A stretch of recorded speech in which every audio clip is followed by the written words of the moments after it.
Why so serious? Hello কাছের মানুষজন, আওয়াজ নিচে আওয়াজ বাড়ানোর খেলায় আপনাকে স্বাগতম।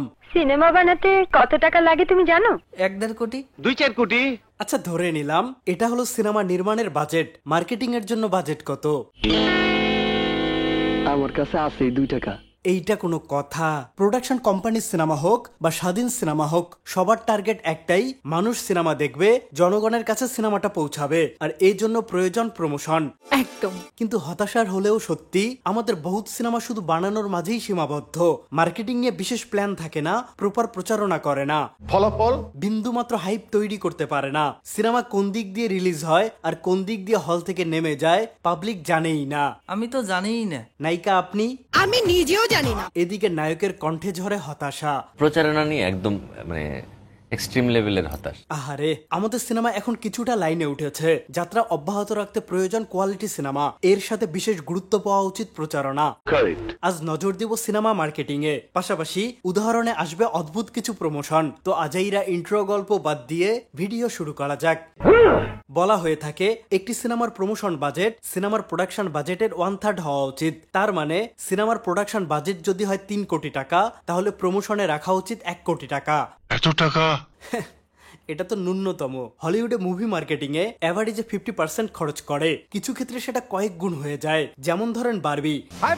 2023 সালের অন্যতম আলোচিত এই সিনেমার প্রমোশন শুরু হয়েছিল অনেক আগেই। বাংলাদেশের লাফাঙ্গা হিরো পিঙ্ক স্যান্ডো গেঞ্জি, পিঙ্ক কমপ্লিট ড্রেস পরে পিঙ্ক বারবির প্রচারণা করেছিলেন। এটা 100% মিথ্যা। যাই হোক, বারবির পিঙ্ক দুনিয়া বানাতে খরচ হয়েছিল 140 মিলিয়ন, অন্যদিকে প্রমোশনে খরচ হয়েছিল 150 মিলিয়ন। প্রোডাকশন বাজেটের থেকে প্রমোশন বাজেট বেশি, এবং সেটা কাজ করেছে। বারবি বক্স অফিসকে গোলাপি বানিয়ে দিয়েছে, আর্ন করেছে 1.4 বিলিয়ন ইউএস ডলার। কত টাকা? 16,981 কোটি টাকা। আরো কিছু উদাহরণ দেই। 2019-এ মুক্তি পাওয়া জোকারের প্রোডাকশন বাজেট ছিল 55 মিলিয়ন, অন্যদিকে প্রমোশন বাজেট ছিল 120 মিলিয়ন, ডাবলের বেশি। স্প্লিটের প্রোডাকশন বাজেট 9 মিলিয়ন, প্রমোশনে খরচ করেছে 30 মিলিয়ন, 3 গুণের বেশি। সামান্য বেশি। জর্ডান পিলের হরর মিস্ট্রি গেট আউট আমার পছন্দের একটা সিনেমা। এটার প্রোডাকশন বাজেট ছিল মাত্র 4.5 মিলিয়ন, অন্যদিকে প্রমোশন বাজেট ছিল 30 মিলিয়ন, 6 গুণের বেশি। খাইছে আমারে। এখন প্রশ্ন হলো, এত টাকা কোথায় খরচ হয়? কোথায়?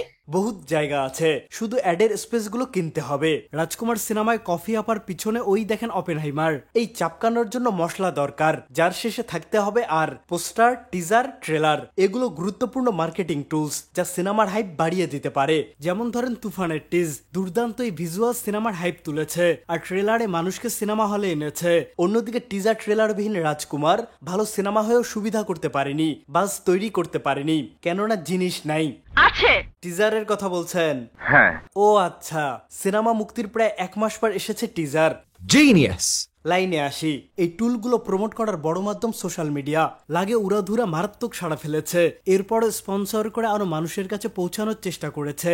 এতে দোষের কিছু নেই। পোস্টার, টিজার, ট্রেলার, গান, বিহাইন্ড দ্য সিন, প্রোডাকশনের নিজেদের কন্টেন্ট, এগুলো দিয়ে তারা যত মানুষকে সিনেমা হলে টানতে পারবে তাদের জন্য তত লাভজনক। তাই বুস্ট মেরে বলেন, টাকা দিয়ে অন্যের প্ল্যাটফর্ম থেকে আপলোড বলেন, সবই জায়েজ, সবই মার্কেটিং এর অংশ। কিন্তু আমরা এগুলা নিতে পারি না। পোস্টার বুস্ট মারতে দেখলে বলি, বুস্ট মেরে লাইক বাড়াচ্ছে। গান স্পন্সর মারতে দেখলে বলি, টাকা দিয়ে ভিউ বাড়াচ্ছে। অবস্থা দেখেন, মানুষ কি প্রমোট করবে না? ধরেন ব্রিলিয়ান্ট কানেক্ট অ্যাপ, যার মাধ্যমে যে কোনো নাম্বারে একদম কম খরচে কল করা যায়। প্লে স্টোর থেকে অ্যাপটি ডাউনলোড করে রেজিস্ট্রেশন করলেই পেয়ে যাবেন নিজের একটি ইউনিক নাম্বার। চাইলে নিজের পছন্দ মতো নাম্বারও নিতে পারবেন। আপনার ব্রিলিয়ান্ট নাম্বার দিয়ে দেশ বিদেশের যে কোনো নাম্বারে কল, মেসেজ এবং কল রিসিভ করতে পারবেন। রিচার্জ করাও সহজ। এছাড়া এনআইডি সাবমিশনে পাবেন এক্সটেন্ডেড সার্ভিস, আর এই কোডে 20 মিনিট টক টাইম। এবার আউট অফ হোম অ্যাডভার্টাইজিং এ আসি। বিলবোর্ড, বিশাল বিলবোর্ডে পোস্টার লাগিয়ে প্রমোশন। এটা কত ইউনিক আর ক্যাচি হতে পারে সেটাই মূল মন্ত্র। যেমন বারবি শুধু সলিড পিঙ্ক কালারের বিলবোর্ড লাগিয়েছিল, এক কোনায় লেখা জুলাই 21 রিলিজ ডেট, আর কোনো কিছু লেখা নেই। ক্লোভারফিল্ডের ট্রেলারেও শুধু রিলিজ ডেট ছিল, সিনেমার নাম পর্যন্ত ছিল না। অদ্ভুত এই জিনিসটাই মানুষের বেশি নজরে পড়েছে, নাম না থেকেও যেন আছে। বারবি গাড়ি, বাহন ব্র্যান্ডিং আরেকটা মাধ্যম। কেউ বাসে প্রমোশন করে, কেউ করে ট্রাকে। অন্যদিকে সুপারস্টারদের জন্য ইতিহাস লেখা হয়। ভারতের ইতিহাসে প্রথমবারের মতো প্লেনের আউটলুক পরিবর্তন করে রজনীকান্তের কাবালি সিনেমার প্রমোশন করা হয়।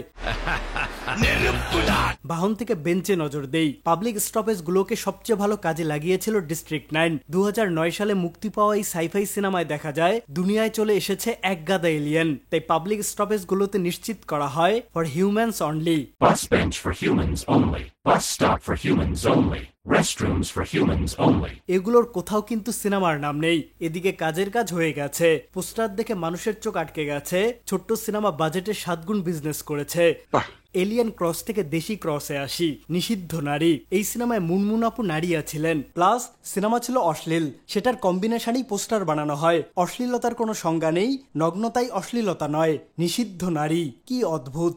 পোস্টার দেখে দুষ্টু ছেলেরা দল বেঁধে হলে গেছে। আর এই অ্যাটেনশন সিকিং পোস্টার দেখে মানুষ হেসেছে।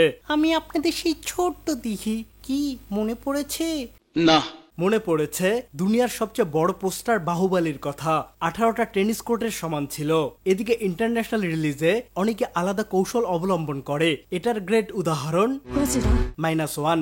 দেশ অনুযায়ী তাদের প্রমোশন কৌশল ছিল ইমপ্রেসিভ। সাফল্যও পেয়েছে গডজিলার সাইজে। এদিকে আমাদের সিনেমা এখন বিদেশে রিলিজ হচ্ছে। আশার সংবাদ, সম্প্রতি তুফানের ইন্টারন্যাশনাল পোস্টারগুলো দারুণ লেগেছে। দেশ অনুযায়ী আলাদা আলাদা ট্যাগলাইন। ব্যাপক ইন বাহরাইন। প্রমোশনের জন্য অনেকে আকাশপথ বেছে নেয়। ড্রোন শো এর মাধ্যমে সিনেমার কথা জানায়। ড্রোনে মানুষের পুতলা লাগিয়ে আসমানে উড়ায়। টাইমস স্কোয়ারে হাউস অফ ড্রাগনের 3D বিলবোর্ড। এটা তো অন্য লেভেলের খেলা। এছাড়া কেউ বিশাল হট এয়ার বেলুনে পোস্টার দেখায়, কেউ বা সামর্থ্যের মাঝে রিক্সা চিত্র বেছে নেয়। হাওয়ার প্রমোশন আমাদের সিনেমার জন্য অনুসরণীয়। কন্টেন্ট দিয়ে শুরুতে হাইপ তুলেছে, সেটা অব্যাহত রেখেছে নানান সেক্টরে। অনেকে সিনেমা প্রমোশনের জন্য ভিডিও গেমস বের করে। অ্যাকশন ফিগার, টয়েজ, মার্চেন্টাইজ তো কমনই। নিজস্ব ওয়েবসাইট বানিয়ে সিনেমা সম্পর্কে জানানো আরেকটা উপায়। কন্টেন্ট ক্রিয়েটরদের সাথে কোল্যাব, ইন্টারভিউ, টক শো এগুলাও কমন। প্রমোশনের জন্য তারকারা ছুটে বেড়ায়। বুর্জ খলিফায় ট্রেলার লঞ্চ করে। সিনেমা হলে যায়, ভুয়া বিয়ের কার্ড পোস্ট করে, আন্ডারওয়্যার পর্যন্ত বিক্রি করে। এটাকে নেতিবাচকভাবে দেখার সুযোগ নেই। সুপারস্টার হতে সময় লাগে, তার আগে প্রমোশনই লাগে। তা ঠিক। আমাদের দেশের প্রমোশন যেন আটকে আছে টাকা পুরস্কারের ঘোষণায়। কখনো 1 লক্ষ তো কখনো 10 লক্ষ। 10 লক্ষ টাকা পুরস্কার ঘোষণা করলাম। 10 লক্ষ টাকা পুরস্কার ঘোষণা করলাম, কিন্তু কেউ কোনোদিন 1টা টাকা পুরস্কার জিততে পারেনি। আফসোস। হলিউড একবার এমন এক পুরস্কারের ঘোষণা দিয়ে ধরা খাইছিল। সিনেমার নাম $1 মিলিয়ন মিস্ট্রি। এক বান্দা মরার সময় $4 মিলিয়ন কথা জানায়। 4 million bucks. 4টা ব্রিফ কেসে 4টা জায়গায় আছে। সিনেমা জুড়ে মানুষ এগুলো খুঁজে। 3টা ব্রিফ কেস পায়, একটা পায় না। সিনেমায় নানাভাবে সেই লোকেশনের ক্লু দেয়া হয় আর দর্শককে খুঁজে বের করতে বলে। যে পারবে $1 মিলিয়ন জিতবে। পুরস্কারের কথা শুনে হাজার হাজার মানুষ খুঁজে বের করে। ব্যবসায় লাল বাত্তি। পরে লটারি করে 14 বছরের এক মেয়েকে $1 মিলিয়ন দেয়। সিনেমা ছিল হিউজ ফ্লপ। বাজেট রিকভারি তো দূরের কথা, প্রমোশনে গিভঅ্যাওয়ে করা $1 মিলিয়ন আর্ন করতে পারেনি। Hi. এবার জোকারের গল্প, দ্য ডার্ক নাইট। ব্যাটম্যান বিগিনসের শেষে মনে আছে ইন্সপেক্টর গর্ডন ব্যাটম্যানের হাতে একটা কার্ড ধরিয়ে দেয়, জোকার কার্ড। এই কার্ড দিয়ে প্রমোশন শুরু হয় ডার্ক নাইটের। সব কমিক বুক স্টোরে কালারফুল জোকার কার্ড বিক্রি করা হয়। এরপর হার্ভি ডেন্টকে ভোট দেওয়ার জন্য ওয়েবসাইট ওপেন করা হয়। ফিকশনাল ক্যারেক্টার হলেও আমজনতা সমানে ডেন্টকে ভোট দেয়। যখন লাখখানেক ভোট জমা পড়ে তখন জোকারের ফেস রিভিল হয়। এরপর শুরু হয় সিরিয়াস খেলা। Why so serious? এই নেন $1।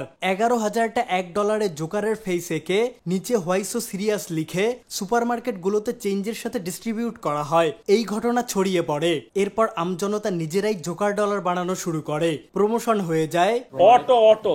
সিনেমায় জোকার যেমন ব্যাটম্যানকে দৌড়ের উপর রাখে, ঠিক তেমন খেলা দর্শকের সাথে খেলা হয়। whysoSerious.com এ একটি জিপিএস লোকেশন দেয়া হয়, পাশাপাশি টাইম কাউন্ট করা হয়। সেই নির্ধারিত সময়ে নির্ধারিত লোকেশনে 6.5 লক্ষ মানুষ একত্রিত হয়। সবাইকে উপরে তাকাতে বলে। একটি নাম্বার আসমানে দেখা যায়। সবাই কল করে জোকারের ভয়েস শুনতে পায়। I'm a man of my word.